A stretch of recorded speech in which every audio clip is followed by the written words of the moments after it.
जय हिंद मेरे प्यारे दोस्तों। हमारे YouTube चैनल में आपका स्वागत है। आज हम मुगल काल के बारे में जानेंगे। मुगल काल का जो शासन काल था 1526 से 1707 तक चला था। मुगल शब्द की उत्पत्ति जो हुआ था मोंग नामक शब्द से हुआ था।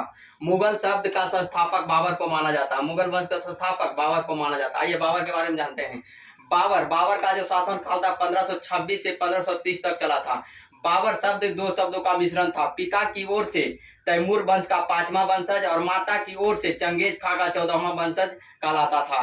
बाबर का जन्म जो हुआ था 14 फरवरी 1483 ईस्वी में हुआ था। फरगना में हुआ था। फरगना जो उज्बेकिस्तान में पड़ता है। बाबर के पिता का नाम उमर शेख मिर्जा था जो फरगना के शासक थे। बाबर के माता का नाम पुतलुग निगार खां था। बाबर के दादा का नाम जो था सुल्तान अबू शेर। बाबर के दादी के नाम एहसान दौलत बेग था। बाबर के गुरु का नाम जो था अब्दुल्ला अहरारी था। बाबर के पिता उमर शेख मिर्जा जो फरगना के शासक थे 1494 में, उनकी मृत्यु के बाद बाबर गद्दी पर 1494 में बैठा। फरगना की गद्दी पर कब बैठा? 1494 में। बाबर जब गद्दी पर बैठा तो वह अपने पिता का मिर्जा की उपाधि धारण कर फरगना की गद्दी पर बैठा जब वो मात्र 11 वर्ष का था। उसके बाद 1501 में समरकंद पर अधिकार किया जो उसके 8 माह तक उसके कब्जे में रहा था। फिर 1501 में सर ए पुल नामक युद्ध लड़ा जिसमें बाबर की हार हो गई थी और सेवानी खाउजेको की जीत हो गई थी। फिर 1504 में काबुल और गजनी पर अधिकार कर लिया। उसके बाद 1507 में वो मिर्जा को उपाधि त्याग दिया। उसके बाद नया उपाधि धारण किया, बादशाह की उपाधि। बाबर जो है भारत पर टोटल 5 बार आक्रमण किया था। कितने बार? 5 बार आक्रमण किया था।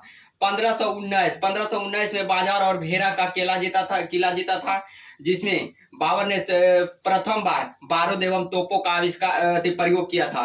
बाजार और भेरा जो यूसुफ जाही जाति के विरुद्ध किया था और बाबर जो है प्रथम बार बारूद और तोपों का प्रयोग किया था। उसके बाद आइए 1520 से 21। 1520 में सलाई कोट और 21 में सैयदपुर पर अधिकार कर लिया था सिंधु नदी को पार करके।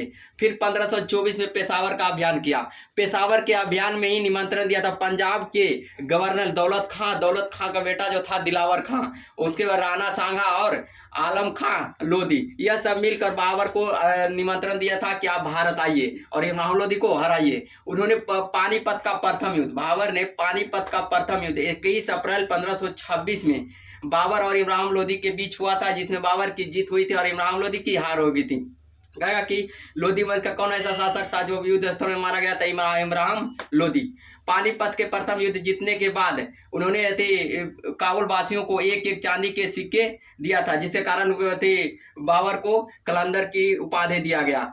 बाबर जो था इसमें तुगलमा पद्धति एवं रूमी पद्धति एवं इस्लामी पद्धति का प्रयोग किया था। कहेगा बाबर ने तुगलमा पद्धति का प्रयोग किससे सीखा था? उज्जैबको से सीखा था।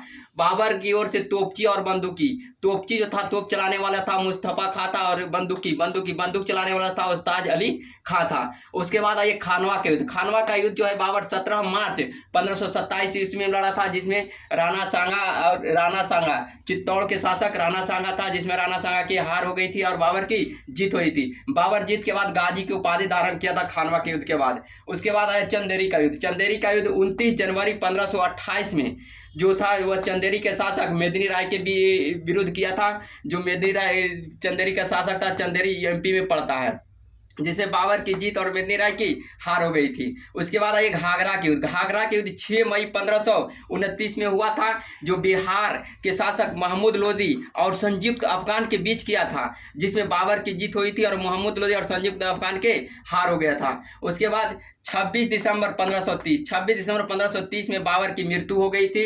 उसको दफनाया गया था आगरा में, फिर उसको कहाँ ले गया? काबुल में। कहा कि बाबर का जो कब्रिस्तान है कहाँ? काबुल में है। उसके बाद मुबियान पद्धति का जन्मदाता किसको माना जाता है? बाबर को। मुबियान पद्धति का जन्मदाता बाबर को। सड़क को मापने के लिए एक पैमाना का आविष्कार किया था जिसे गज ए बाबरी कहा जाता है। बाबरी मस्जिद का जो निर्माण किया था बाबर का सेनापति मीर बक्की के नेतृत्व में किया था। बाबरी मस्जिद का निर्माण बाबर के सेनापति मीर बक्की के नेतृत्व में हुआ था। बाबर ने एक अफगान लगाया था जिसे नूर ए अफगान कहा जाता था जो ज्यामितीय विधि से लगाया था।